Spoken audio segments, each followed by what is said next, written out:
probably agree on. Yeah, the playoff team for sure. So do you. I mean, I tell you what, I don't think there was a more accurate state. And if they struggle again, I mean, I don't think there's any way you can keep Alex Critch, but. What's up, y'all? Bud Elliott here, Cover 3 Podcast. It's another summer school today, UCLA. There's only one spot to go to for Bruins coverage. That's Bruin Report Online. It's been there forever. It's been the source. My man David Woods killed it last year for us. Let's run it back, dude. How you been? I've been good. How about you, bud? Doing well. Kind of bummed that we don't get to do Pac-12 Media Day in Vegas again. That was a great spot last year. I know. I think with the West Coast element, we got to start working on the Big Ten to get it out to Vegas. Nobody wants to hang out in Chicago or Indianapolis. They want to come west. Bring them to Vegas. Like power rankings, Vegas, Chicago, large drop. I did not want to really spend 4 days in Indianapolis. I will because I love the Big Ten and go CBS and I like having a job. However, Indy is not really the best. Like it maybe a weekend city. I don't want to spend 4 days there. Yeah, it's better than you'd think, is what I'll say about Indy. Yeah, but still not Vegas.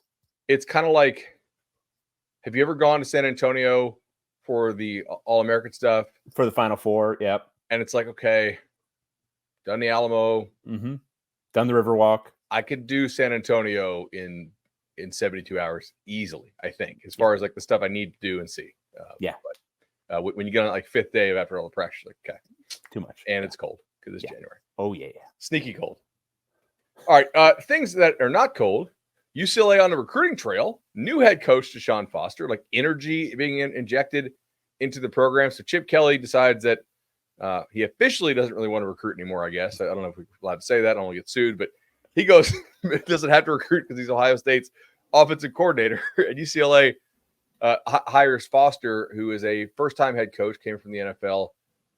What should we expect as far as noticeable changes on the field from this coaching staff? I think the biggest thing that was noticeable in spring, which is really what we have to go on at this point, is just an increased energy level. The thing with Chip Kelly was they had a good offense a few years, but largely speaking, there was this real lack of energy around the program. It was kind of similar to Carl Durrell at times, where just like enthusiasm on the sidelines. Like you might see him clap once or do some, but otherwise he's just locked in.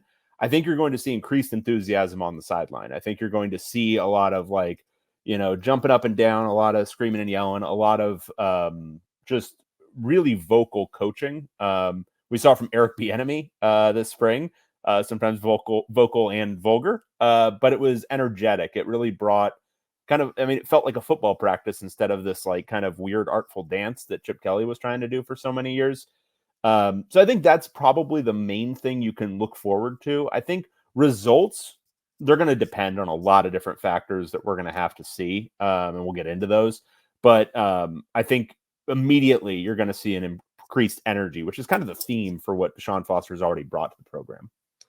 Coordinator changes on both sides of the ball. Dealer's choice. You can start wherever you want. Where would you like to go with how they're going to look different? Let's start with Bieniemy because I think that was kind of the big hire for Deshaun Foster this offseason. He pulled Eric Bieniemy, who was a offensive coordinator at the NFL level with the Washington football team, Commanders, whatever we're calling them these days. And then before that, obviously with the Kansas City Chiefs understudying under Andy Reid. He's already brought a ton of that energy I was talking about. From a schematic standpoint, he's going to be a quote unquote West Coast offense guy, but that can mean so many different things. Basically, they're going to use tight ends and they're going to use fullbacks.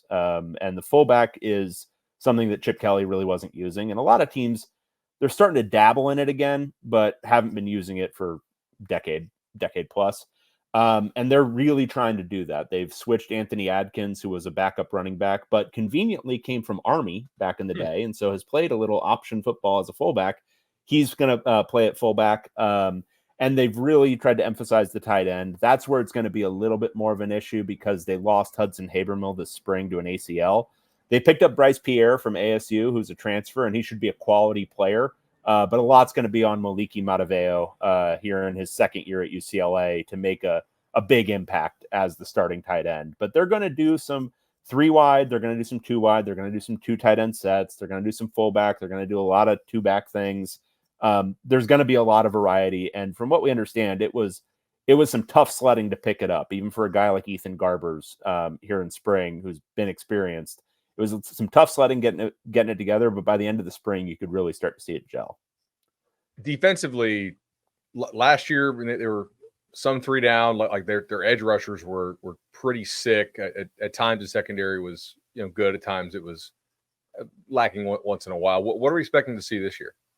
Yeah, I think the strength of this defense is going to be through the interior, up the middle. So Akaika Malloy is the new defensive coordinator. He's a holdover from last year.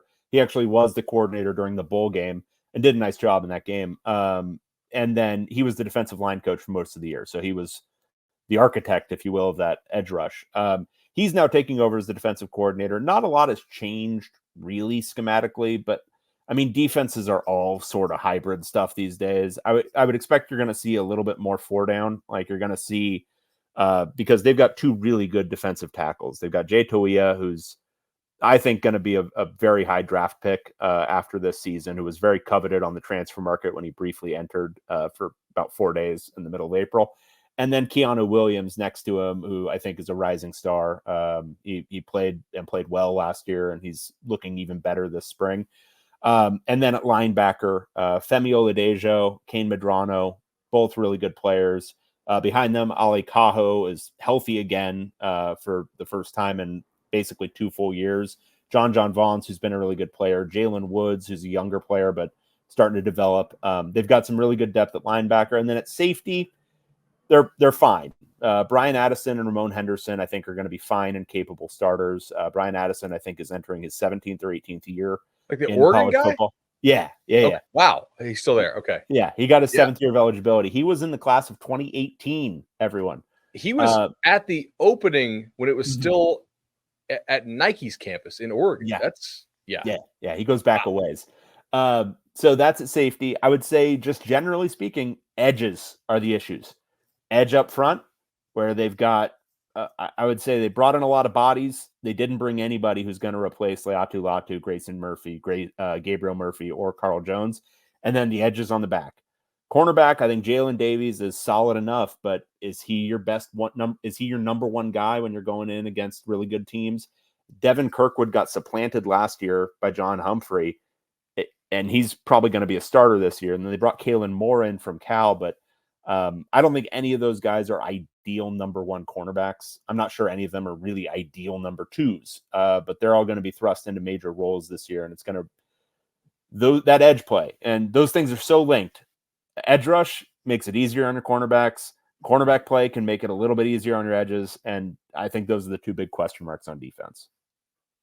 So, who's a guy who won't be first or second preseason All Big Ten, who has a pretty good shot to be there come postseason? That's a great question. I would say a decent enough chance is Kane Medrano at linebacker. He has improved because he's still a little off the radar, even though he's played well. He has improved every single year at UCLA. He's a rangy linebacker who could pick up a lot of tackles, and I think could play pretty much every down. I wouldn't be surprised if he ends up in that conversation on defense. On offense, I mean, I'll give you one that's I think is going to be a star. Titus Mokiao Atamalala sat out all of last year due to academic reasons. He blew up this spring. Explosive playmaker. They're getting him the ball in a lot of different situations. They're getting to him on reverses.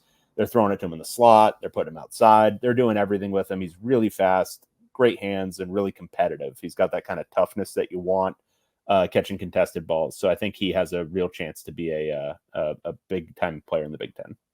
It sounds like with Bieniemy wanting to run more 21 and more 12, long-term, cool. Short-term, you have Sturdivant, you have Titus, you have Logan Loya, you have Flores. They took Flores in the portal. I mean, there's some pretty decent talent at receiver here. Mm-hmm. We've done quite a few summer schools now from the Big Ten. I don't know that there are that many better receiver rooms in this conference. I'd be surprised. I mean, I think they're probably top 3-ish, top 4-ish in the Big Ten in terms of the receiver room. I think looking at it and looking at the spring, once Habermill went down, they really did run a lot more 3 wide receiver stuff. And I think that's going to be more or less their base offense. Like what they're going to be running is a lot of 3 wide. But they want to have the capability to do both. They want to have the capability to have 2 tight ends, do even some basic ace formation stuff. So I think with that, they're going to have to accentuate the receiver room because they've got Sturdivant, they've got Loya, they've got Mokia Atamalala, who I just mentioned, they've got Rico Flores, and then Quasi Gilmore came in as a freshman this spring, and he also looked like a player. So and that's not even mentioning Braden Pegan, who everyone was impressed by last offseason. He was a little dinged up this spring, but he's also a guy who's added about 10, 15 pounds and looks like a dude now. So receiver has quickly become a strength for this UCLA team. What are the position battles you're following this fall that will actually matter, and who winning them would give you more hope about a good season? The interesting thing about that is there really wasn't that much of a battle anywhere this spring. I think the battle is really going to be more of a, can someone emerge at edge rush? Like, can that happen? Because they brought in another edge rusher in the portal window that just transpired, Sheriff Say, who's a edge from Florida A&M, who I'm probably butchering his name, but that's what I'm going to go with. He's coming in. He had 4.5 sacks at the FCS level, but you never know how anything is going to translate from that level up. He could take a step back, or he could, I don't know, suddenly thrive at this level. We'll have to see. But him coming in and really being a player would be a significant factor, and that would push either Devin Apui or Jacob Busich, the Navy transfer, down a level, which would probably be beneficial to the overall team. But other than that, really, there weren't that many position battles. I think they've pretty much settled on Josh Carlin switching from guard to center. And at guard, I'm expecting UNLV transfer Alani Makahele to be the starter. He's been brought in to start. And otherwise, Ruben Nije is going to come in, and they really don't have another option at left tackle. So it's going to have to be him. Got it. I didn't ask about quarterback yet. That's on me. I'm assuming it's just Garbers, right? No doubt. Okay. Zero doubt. I would say, looking at the room, there are many places where UCLA could have ideally gotten a backup, and quarterback's another one. Justin Martin has improved every single year he's been in the program. He's a talented body, but he's still not quite there. He's still not quite where you want a backup who might have to come in and play, 2 or 3 games and play significant snaps in them would be. And maybe some of that is you need to be battle tested. You need to go into games, but they could have really used a more experienced backup. Losing Colin Schlee was significant. I think not having him just to provide, sort of an offset to Garbers was a big blow. I look at this team, and obviously there are holes and strengths, and every team entering a new league is going to have some unique challenges. But does any team travel in more than this team does this year, outside of, I guess, Hawaii? I mean, they're going to Hawaii, to Baton Rouge, to Rutgers, to Nebraska, to Penn State, and to Washington. I mean, yeah. They should establish some kind of satellite campus somewhere, dude. Yeah, there was talk of that when USC and UCLA initially announced the move to the Big Ten. They were talking about setting up something in Chicago. That didn't come forward because what that costs? Money, and UCLA needs all the money it can get right now. They got to pay the Calimony because they got to pay Cal. But they need that patch, right? Brought to you by UCLA on there. It's a huge. And this is one of the costs of doing business. You're going to the Big Ten. You've signed up for this. And I think a lot of people had concerns about it at the beginning. Now the reality is before them. And I think I did the math at one point. It's almost 10,000 miles of travel, something like that. It's a ton. And I think the multiple time zone travel, because people get kind of hung up on it. What are you arguing about? I don't really care about it from I care about the student athlete experience, but that's not what I'm concerned about. It's wins and losses. If you travel multiple time zones, it's got a proven effect on performance. And I think there's going to be performance detriments to it that will need to be offset in some way. And maybe that's relaxation of the rules on when you can travel. Maybe you can stay out there if there's back-to-back roadies at some point. But all these things I think need to be worked out in the near future. How would you define a successful season for Foster in year one? I think there's two ways to look at it. I think first, objectively speaking, I don't think the roster isn't great. Like they shouldn't be expected to contend for the Big Ten in year one. And I don't think, I think even if they missed a bowl game, that's a reasonable outcome for where the roster is. I think going 5-7, that's nothing to be like, oh God, it's a disaster. But at the same time, UCLA fans are it's been about 10 years now of pretty rough football. I mean, you can definitely say the 6 years of Chip Kelly and then the last 2 of Jim Mora, where it's just been hard to watch. And I don't know how much goodwill UCLA fans have left. And so I think for the forward momentum of the program, for where Deshaun Foster needs to be a year from now, for where recruiting needs to go this season, for all of that, I think it's got to be a bowl team. They've got to find a way to get to 6 wins. And the schedule is not easy. They've got to find a way to do that while traveling to LSU on top of a Big Ten schedule. But I think that's probably the benchmark. David, really enjoyed this. We've followed all your coverage for this fall and throughout the season, of course, at Bruin Report Online. It's always a blast, man. Yeah, awesome. Thanks, bud.